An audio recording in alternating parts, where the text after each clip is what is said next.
여러분, 편작이라는 사람이 있습니다. 편작은 중국의 유명한 명의입니다. 여러분, 화타는 많이 들어보셨죠? 근데 그 화타와 함께 아주 유명한 명의가 편작입니다. 근데 이 편작에게는 아버님이 계셨다 그래요. 연로하신 아버님이 계셨는데 아버님이 지병이 있었어요. 그게 뭐였냐면 천식이었어요. 그 천식이 잘 안 낫는 거예요. 그렇게 유명한 아들, 명의인 아들이 약을 지어줌에도 불구하고 그 아버지의 천식이 잘 낫지 않았습니다. 그런데 어느 날 편작이 멀리 왕진을 나가게 됐어요. 그랬을 때 아버지가 편작의 제자에게 슬그머니 부탁을 한 거예요. 자기 약을 좀 만들어 달라고. 그런데 이 편작의 제자도 스승에게 배운 기술에 있어서 아주 경지가 높은 뛰어난 의사였습니다. 그래서 그 제자가 약을 지어줬는데, 천식약을 지어줬는데 그렇게 아들이 지어줘도 안 낫던 그 천식이 깨끗하게 나와버렸습니다. 예, 오늘 본문은 겟세마네 동산에서 예수님과 제자들이 기도한 내용입니다. 무교절 전에, 그러니까 이제 6월절 바로 다음 날부터 무교절이 시작하지 않습니까? 그 전에, 6월절과 무교절 전에 대제사장들과 서기관들이 예수님을 죽일 방도를 찾기 시작했어요. 그런데 그것과 상관없이 예수님은 제자들과 함께 6월절에 최후의 만찬 식사를 하십니다. 그리고 나서 그 식사를 하신 후에 예수님은 제자들과 함께 겟세마네 동산에 올라가십니다. 근데 여기 겟세마네라는 뜻은 기름을 짜는 곳이라는 뜻을 가지고 있습니다. 여러분이 겟세마네는 여러분이 잘 아시는 종려나무, 즉 올리브 나무가 많이 자라는 곳입니다. 정말 온 산이 다 종려나무로 가득 차 있는 곳인데요. 예, 거기 가시는데 예수님은 심히 놀라시며 슬퍼했다라고 오늘 말씀하십니다. 왜 그랬을까요? 십자가에 달리실 것을 예수님이 알고 있었기 때문에 그 십자가의 고통과 두려움으로 인해서 심히 놀라시며 슬퍼하셨던 것으로 봅니다. 그래서 예수님께서 데리고 갔던 제자들 일부는 두고 그 다음에 대표 제자인 베드로와 야고보와 요한을 따로 데리고 가셔가지고 그리고 나서 그 베드로와 야고보와 요한에게 말씀하십니다.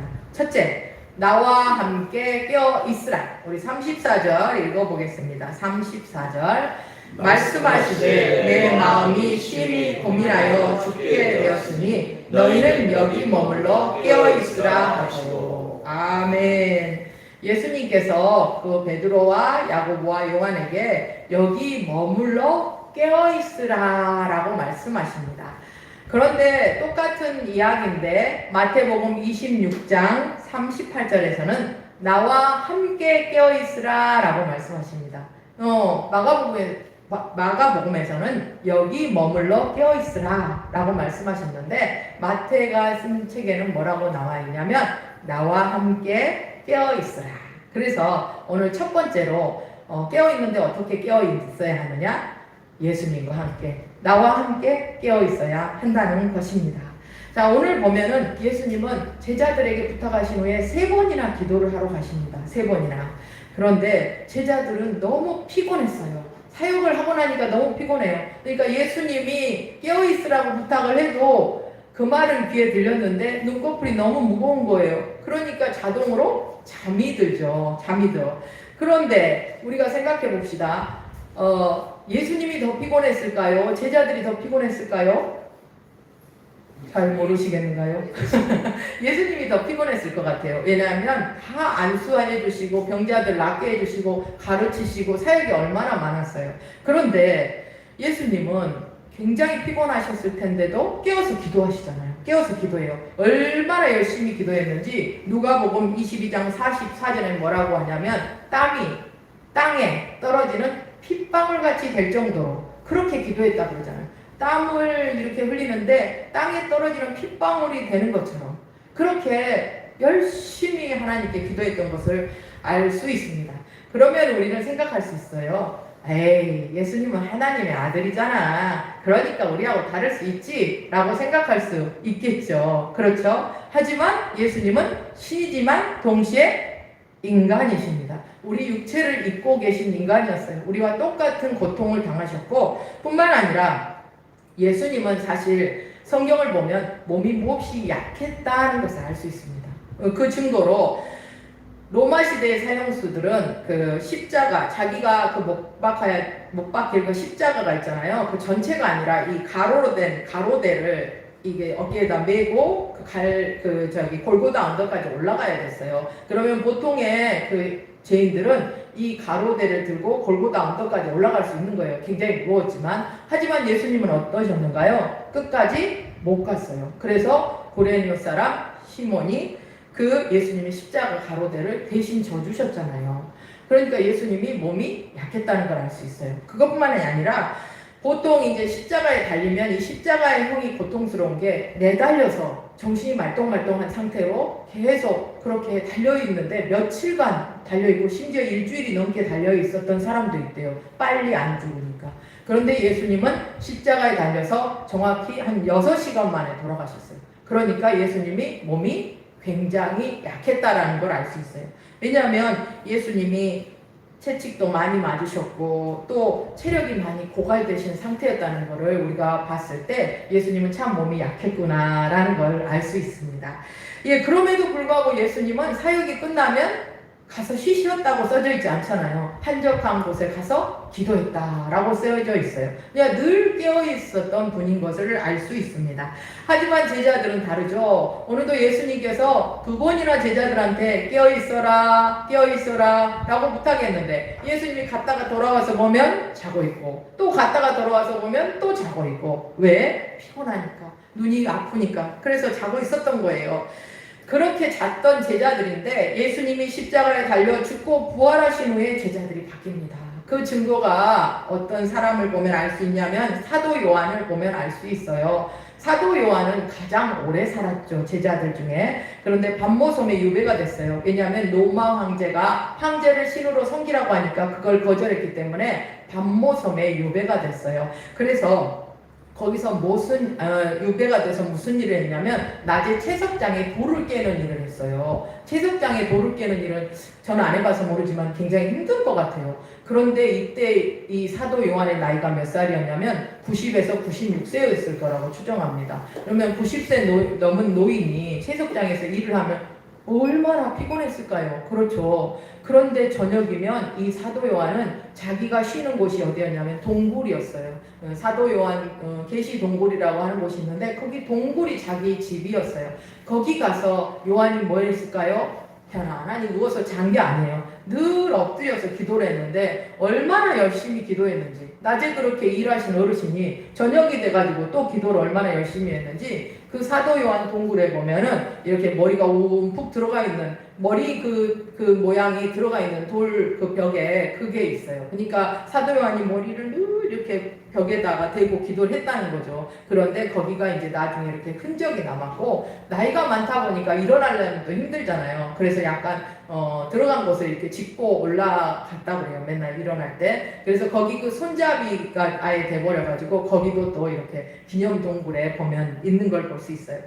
그러니까 사도 요한이 예수님과 함께 있을 때 겟세마네 동산에서는 너무 피곤해서 잤지만 예수님이 십자가에 달려 죽고 부활하신 후에 변화돼서 그 90이 넘은 어르신이 낮에는 채석장에서 일하면서도 저녁이 되면 그 하나님 앞에 그 동굴에서 기도했다라는 것을 알 수 있습니다.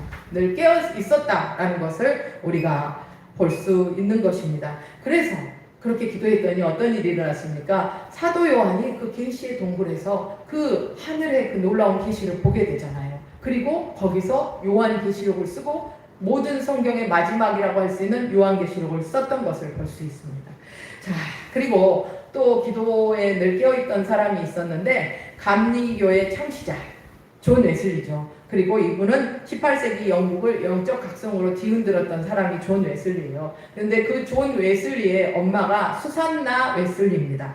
이 수산나 웨슬리는 무려 19명의 아이를 낳았다고 합니다.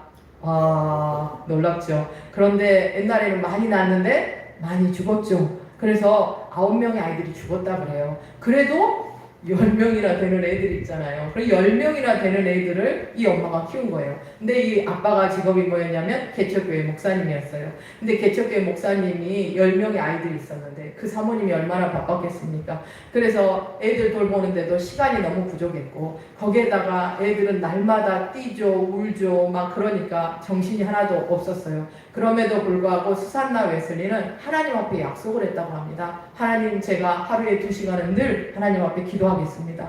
그런데 애들 10명의 가난한 집에 어디 자기 기도방이 따로 있겠습니까? 기도방도 없고 기도할 시간도 사실 10명에다가 남편까지 자기 몸까지 12명의 식구들을 건설하려니 시간도 없어요.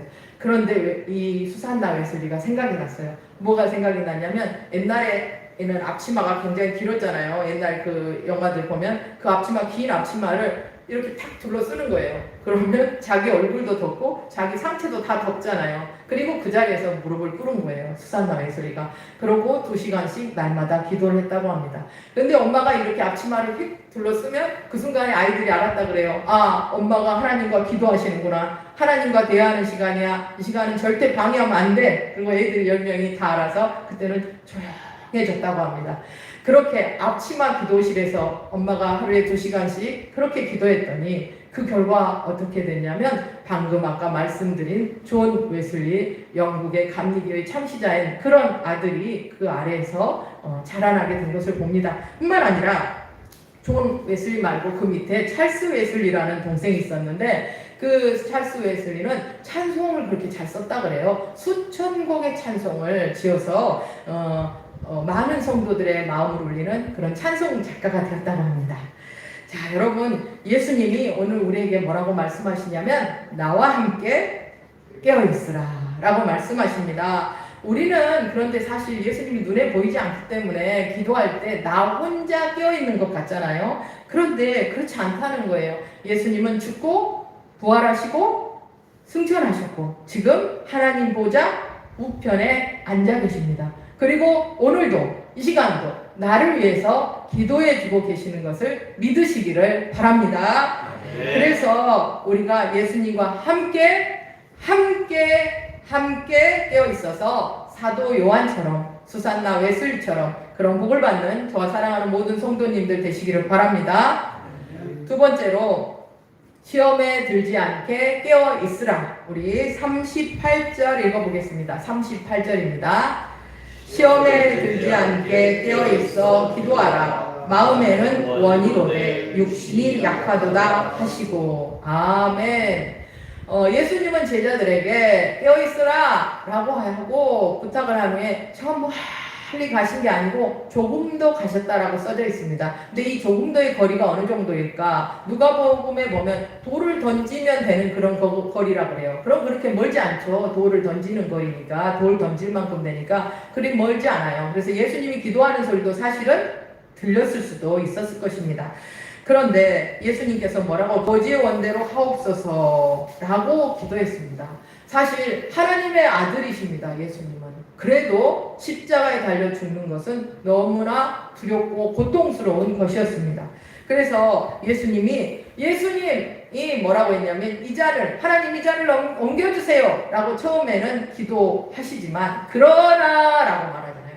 그러나 아버지의 원대로 하옵소서 라고 기도합니다. 예수님의 기도의 특징은 주님 주세요가 아니고 제가 주님 뜻대로 하겠습니다. 저를 바꿔주세요 하는 기도가 예수님 기도의 특징입니다. 예, 그렇게 예수님은 그렇게 기도했는데 그 결과 그 무서운 십자가를 지셨습니다. 그리고 그 기도 속에서 예수님께서 십자가를 질 수 있는 힘을 얻게 된 것입니다.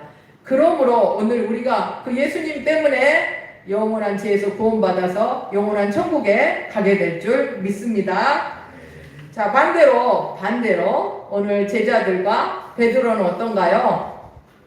깨어 있지 못했죠. 특히 베드로는 오늘 보니까 예수님이 특히 그 3명 중에 이름을 부르십니다. 그러면서 뭐라고 말씀하십니까? 시몬아 자느냐? 내가 1시간도 깨어 있을 수 없더냐? 라고 말합니다. 다른 사람 이름 안 부르고 시몬아 자느냐? 네가 1시간도 깨어있을 수 없더냐? 라고 말씀하시죠. 사실 이 이야기를 예수님이 하신 이유가 있는데, 겟세마네 동산에 올라가기 전에 아까 6월절인데 최후의 만찬을 했다고 했잖아요. 그때 예수님이 무슨 이야기를 했냐면, 이제 사람들이 나를 잡아서 팔 것이고, 그리고 나면 너희들은 다 나를 버리고 도망을 갈 거야 라고 예수님이 말씀하셨어요. 그러니까 항상 제일 앞장서는 베드로가 아닙니다 라고 말하면서 두 번이나 큰 소리를 쳤어요.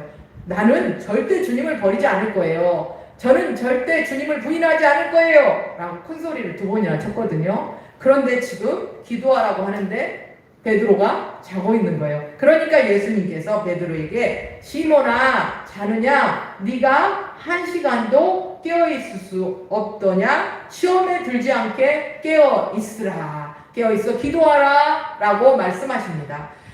그런데 예수님께서 그 말을 하고 또 갔다가 두 번째 이제 기도하고 와서 보니까 제자들이 또 자죠. 베드로가 또 잡니다. 그 결과 어떻게 됐습니까?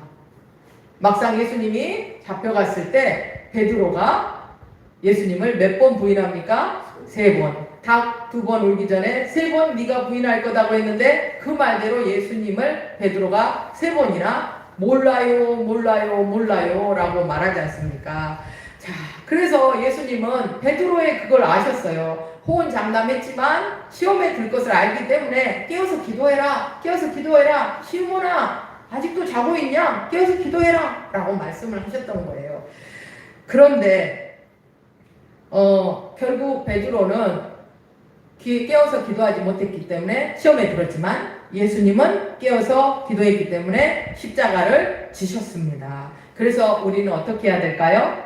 예수님처럼 늘 깨어 기도해야 될 줄 믿습니다.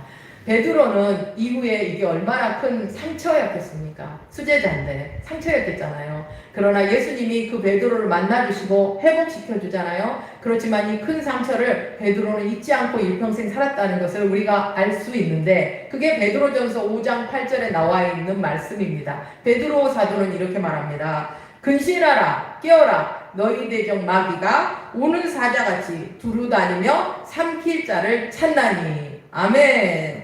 예, 베드로는 근신하라 깨어라 그렇지 않으면 너희 대적 마귀가 삼킬 거다라고 말합니다. 그걸 너무나 뼈저리게 경험했던 사람이기 때문에 그런 말씀을 한 것입니다. 실제로 구약성경의 신명기 25장을 보면 이스라엘 백성들이 출애굽을 했습니다. 출애굽을 해서 광야를 행진하고 가고 있을 때 아말렉 족속이 와서 칩니다. 여러분 출애굽기 17장 이야기 잘 아시죠? 치는데 출애굽기 17장에서는 그것에 대해서 이야기하지 않지만 아말렉이 정면 승부를 한 게 아닙니다.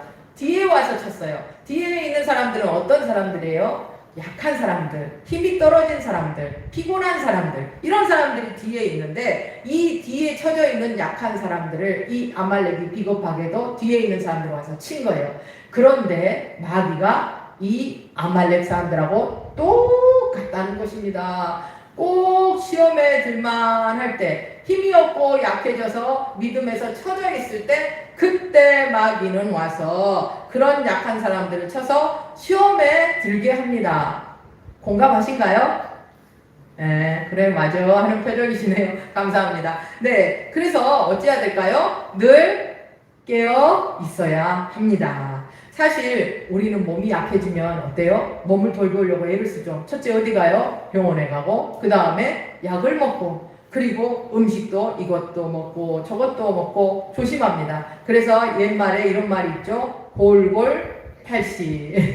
예, 그런 말이 있지 않습니까? 왜냐면 아프다 보니까 몸을 관리하게 되고 그러다 보니까 빨리 죽을 것 같은데 그렇지 않고 관리하다 보니까 살게 되고 살게 돼서 오래 산다는 거예요. 그래서 아픈 사람은 늘 자신을 돌볼 수밖에 없는 것이죠. 아까 말씀드렸던 편작의 아버지가 그 유명한 아들이 약을 지어줬는데도 안 나았는데 제자가 지어준 약을 먹고 깨끗이 나았다 그랬잖아요. 그래가지고 며칠 후에 편작이 이제 왕진을 끝내고 돌아왔어요. 제자가 얼마나 자랑스럽겠어요. 스승님이 그동안 아버지한테 약을 지어줬는데도 약이 안 닿았는데 자기가 해준 약을 먹고 아버지가 낫으니 너무 기뻐서 자기 스승님한테 자랑을 막 한 거예요. 그랬더니 편작이 아이고 하고 막 대성통곡을 하는 거예요. 그러니까 제자가 이게 뭐지? 왜 저러지? 라고 생각을 했어요. 알고 보니까 그 편지하기 이런 말을 했다 그래요. 야, 옛날에 골골 80이라는 말이 있는데 우리 아버지가 그래도 살아왔던 것은 그 천식이 있어서 그 천식 낫게 하려고 이 방법 저 방법 쓰시면서 지금까지 살아왔는데 이제 그 질병이 없어졌으니 이제 얼마 살지 못하실 것이다 라고 편지하기 울었다 그래요. 근데 그 말대로 얼마 지나지 않아서 정말 그 편지하기 아버지가 돌아가셨다고 합니다. 자, 우리 몸이 아프면 어때요? 우리가 몸을 관리하게 되죠. 관리하다 보니까 약한데도 불구하고 어떻게 80살까지 살게 되는 그런 은혜가 있지 않습니까? 그런데 사실 우리는 몸은 그렇게 관리를 하는데 영혼은 그렇게 관리가 잘 안 되는 것 같습니다. 그래서 사실 교회는 어떤 병원입니까? 영혼을 고치는 병원이죠. 그래서 예수님께서 이렇게 말씀하시잖아요. 의사가 병든 자한테 쓸 때가 있다라고 말씀하시면서 나도 죄인을 구원하기 위해서 이 땅에 오셨다라고 말씀하시지 않습니까? 그렇게 교회는 영혼이 병든 사람이 낫는 곳인데 근데 이 영혼은 몸처럼 그렇게 잘 관리를 하지 않아요. 왜 그럴까요? 영혼이 눈에 안 보이잖아요. 어디가 아픈지 몰라요. 고혈압이 왔는지 당뇨가 왔는지 팔이 어떻게 됐는지 영혼의 모습을 알 수가 없는 거죠. 그래서 관리를 안 하는 것입니다. 건강을 위해서는 병원 가고 약 먹고 운동하고 음식 가려 먹고 그러는데 영혼을 위해서는 그렇다면 어떻게 해야 될까요? 첫째, 예배드리고 그리고 기도하고 그리고 말씀 보고 또 전도하고 봉사하고 이렇게 해야 되는 거예요. 이렇게 영혼 관리를 해야 되는데 그런데 그거를 잘 안 하기도 하고 못 하기도 합니다. 그래서 우리가 아까 말씀드린 것처럼 예배드리고 기도하고 말씀 보고 전도하고 봉사할 때 우리의 영혼이 건강할 수 있는 거예요. 근데 우리가 약한 것처럼 우리 몸이 약한 것처럼 우리 영혼도 약하다는 것입니다. 그래서 늘 깨어있으려고 노력해야 시험에 들지 않는다는 거예요. 그래서 주일 예배, 수요 예배 여러분 예배 드리려고 노력해야 시험에 들지 않습니다. 또 새벽 기도에 금요 기도에 또 아까 그 앞치마 기도처럼 그런 기도를 힘써야 시험에 들지 않습니다. 그리고 말씀 보려고 애쓰지 않으면 시험에 들 수밖에 없습니다. 전도하려고 애쓰지 않으면 시험에 들 수밖에 없습니다. 또 마지막으로 봉사하려고 애쓰지 않으면 시험에 들 수밖에 없습니다. 그런데 아까 말씀드린 것처럼 영혼은 보이지가 않으니까 뭐를 해야 되는지 잘 보이지 않으니까 그렇게 육신처럼 돌보고 애쓰지 않고 노력하지 않는다는 것입니다. 사실 그런데 여기 앉아있는 분들은 사실은 잘하는 분들이죠. 다 잘하고 있는 분들이에요. 그래서 사실은 이런 설교를 할 필요가 없는 분들인데도 불구하고 이 이야기를 하는 것은 그 기본에 늘 충실해야 되기 때문입니다. 기본이 중요하잖아요. 기본이. 그 기본에 충실하다 보면 우리가 늘 건강한 몸을 유지하듯이 건강한 영혼을 유지하게 될 수 있을 줄 믿습니다. 그래서 내 영혼이 잘 되고 범사가 잘 되고 강건한 복을 누리게 될 줄 믿습니다. 저도 제 영혼이 참 약하다고 생각합니다. 그래서 저는 굉장히 기본에 충실하려고 사실 노력합니다. 그래서 기도하려고 하고 그래서 예배 드리려고 하고 그래서 전도하려고 하고 그래서 말씀 보려고 하고 그래서 봉사하려고 합니다. 깨어 있으려고 굉장히 노력을 합니다. 깨어 있어야 시험에 들지 않기 때문이거든요. 아무리 우뚝 선 사람 같아도 순간 넘어질 수 있습니다. 그래서 늘 우리는 깨어 있어야 돼요. 왜냐하면 이 대적마귀가 이름이 뭐예요? 참소하는 자예요. 우리가 틈을 요것만큼만 보여줘도 이 마귀는 이때다 싶어가지고 우리를 삼키기 때문에 우리는 늘 깨어 있어야 하는 줄로 믿습니다. 그러므로 저와 사랑하는 모든 성도님 다 시험에 들지 않게 깨어 있기를 바랍니다. 아멘. 자, 오늘 예수님께서 부탁하셨어요. 두 개를 부탁하셨죠. 첫째, 나와 함께 깨어 있으라 라고 부탁하셨습니다. 둘째는 시험에 들지 않게 깨어 있으라 라고 말씀하셨습니다. 그러므로 오늘 이 시간 예배드리는 저와 사랑하는 모든 성도님이 주님과 함께 깨어 있어서 그렇게 복을 받는 모든 분들 되시기를 주님의 이름으로 축원합니다. 그리고 주님과 함께 깨어서 늘 깨어 기도함으로 시험에 들지 않는 그런 건강하고 복된 성도님들 되시기를 주님의 이름으로 축원합니다. 기도하겠습니다. 하나님